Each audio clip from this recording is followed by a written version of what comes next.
Hello friends, स्वागत है आपका हमारे यूट्यूब चैनल कॉम्पिटिटिव वर्ल्ड में। दोस्तों, आज हम इस वीडियो में एक सेल्फ गिवन एनालिसिस करने वाले हैं जो कि आपका एसबीआई क्लर्क का प्री का पेपर होने वाला है। आज जो आपका एग्ज़ाम का डेट था 6 जनवरी और शिफ्ट आपका रहने वाला है नंबर 4। चौथे शिफ्ट में जो आखिरी शिफ्ट का आज का जो पेपर था उसका हमने एग्ज़ाम दिया था। कहाँ से हमने अप्लाई किया था? हमने अप्लाई किया था आपको बिहार से, ठीक है। उसमें मेरे अटेम्प्ट्स कितने रहे हैं, पेपर का डिफ़िकल्टी लेवल क्या रहा है, क्वेश्चंस कैसे कैसे पूछे गए हैं, वो सब आपको इस वीडियो में देखने को मिलेगा। तो सबसे पहले हम अगर स्टार्ट करें तो सीक्वेंस आपका क्या रहता है। सीक्वेंस अगर की बात करें हम एग्ज़ाम में, आपका जब एग्ज़ाम ओपन होता है तो सीक्वेंस कैसा खुलता है। तो सबसे पहले आपका इंग्लिश खुलेगा, फिर क्वांट खुलेगा और उसके बाद आपका रीजनिंग आएगा, ठीक है। आपको 21 और 22 में 2021 और 2022 में भी शायद ये चेंज हो गया था। 2021 में पहले रीजनिंग आती थी, फिर क्वांट आता था, फिर इंग्लिश आता था। तो अब जो खुल रहा है वो आपका इंग्लिश आ रहा है, पहले क्वांट आ रहा है, फिर रीजनिंग आ रहा है, ठीक है। तो आने वाले जो भी पेपर्स होने वाले हैं जिनके भी, वो अगर अभी उनके पास टाइम है तो वो मॉक लगाएंगे तो वो इस बेसिस पे ही लगाएं ताकि उनको बेनिफिट हो। तो अगर इंग्लिश की बात करें, इंग्लिश के सेक्शन में सबसे पहले जो आपका आरसी अगर आया था, आरसी में आपको 10 क्वेश्चंस पूछे गए थे, ठीक है। 10 क्वेश्चन आरसी किस टॉपिक पे था? वो आपका would picker and oak tree से रिलेटेड कोई एक टॉपिक दिया हुआ था, जहाँ पे वो कैसे ट्री में अपना घर या किस टाइप में विंटर के सीजन में समथिंग ऐसा कोई एक स्टोरी टाइप का था। उसमें अगर क्वेश्चन की हम बात करें तो फिलर्स आपका वहाँ पे फिल इन द ब्लैंक्स एक था पैसेज में। साइनोनिम से 2 क्वेश्चन आए थे, उसमें एक वर्ड तो आपका सोर्स था और एक और कोई आसान सा ही वर्ड था, बट वो एक्चुअली ध्यान नहीं है। और ट्रू और फॉल्स से आपका 1 से 2 क्वेश्चन आपका था। ट्रू और फॉल्स मतलब अकॉर्डिंग टू द पैसेज आपको ट्रू और फॉल्स बताने थे, सही है या गलत है। उसके बाद अगर हम बात करें एरर के क्वेश्चन, आपको फिर 5 देखने को मिले थे। 5 क्वेश्चन आपका एरर से था, फ्रेज रिप्लेसमेंट से 5 क्वेश्चंस और पैरा जंबल से 5 क्वेश्चन था। पैरा जंबल आपका ऐसा था जिसमें आपको 6 सेंटेंस दिए हुए थे, ठीक है। कितने सेंटेंस थे? 6 सेंटेंस आपको दे रखे थे। उसके बेसिस पे आपको 5 सेलेक्ट करना था। उसमें पहले पे कौन सा आएगा, तीसरे पे कौन सा आएगा, चौथे पे कौन सा आएगा। वो जो एक पैरा जंबल जो था वो आपका कुछ पेरमा या प्रेमा मॉडल पे था, ठीक है। उस मॉडल पे डिपेंडेंट कर रहा था और 6 सेंटेंस आपको दिए गए थे और 5 क्वेश्चन थे उससे। फिलर से आपको क्वेश्चन थे, फिलर से 5 क्वेश्चन थे, ये आसान से थे। तो ओवरऑल जो इंग्लिश का था वो पैसेज में थोड़ा सा मेहनत करना पड़ रहा था, ढूंढना पड़ रहा था।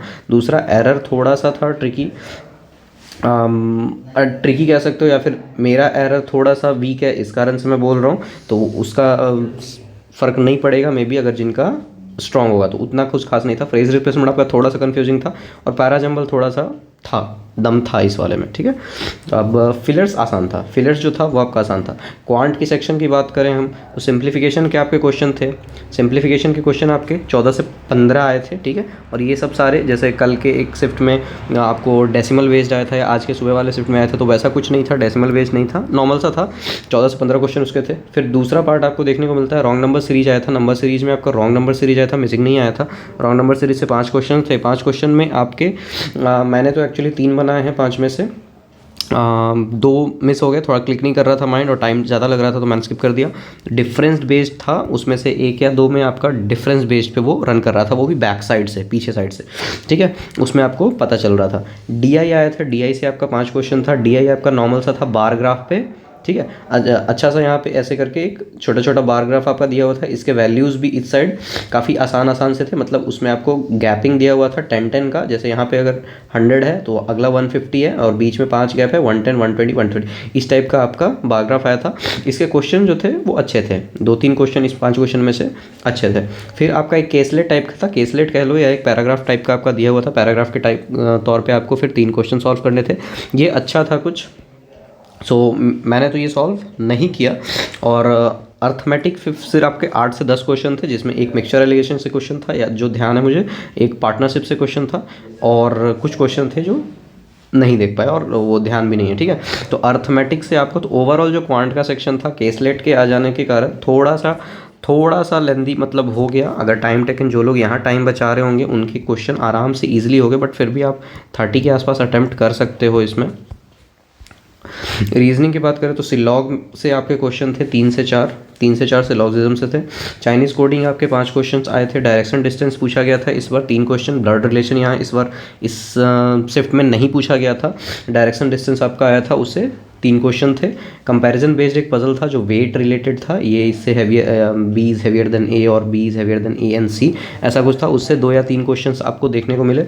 नंबर बेस्ड एक था जिसमें सबसे पहला ही क्वेश्चन ये खुला था कि इवन नंबर को जोड़ के और ऑड नंबर को जोड़ के डिफरेंस क्या आ रहा था, तो आई गेस इसका आंसर शायद 0 आ रहा था। अल्फ़ा न्यूमेरिक सीरीज़ पे आपके क्वेश्चन थे, 5 क्वेश्चन इससे थे। मीनिंगफुल वर्ड और टाइप पे शायद रिलेशन, मतलब एक आध क्वेश्चन तो दिखे नहीं, बट एक हल्का सा दिखा था, मैंने स्किप किया था इसको।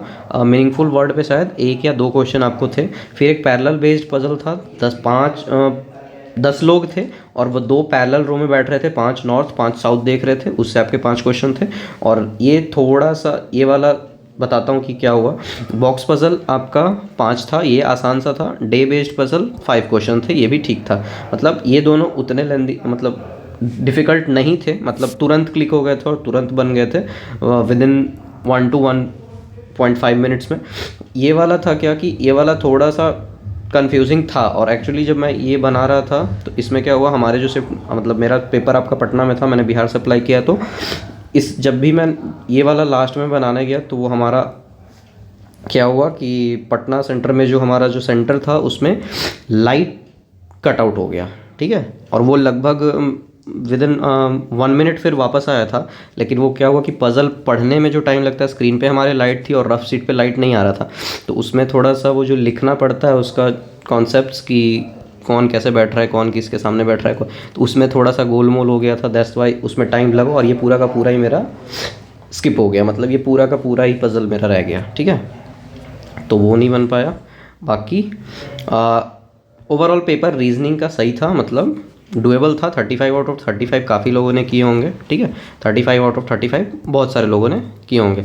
और अच्छे अटैम्प्ट्स 32, ठीक है। 32 से 33 अच्छा अटैम्प्ट रहने वाला है। मैंने जो किए हैं, मेरे इंग्लिश में जो अटैम्प्ट्स रहे हैं वो अगर मैं बोलूँ तो इंग्लिश में माई अटैम्प्ट्स इज़ 25, ठीक है।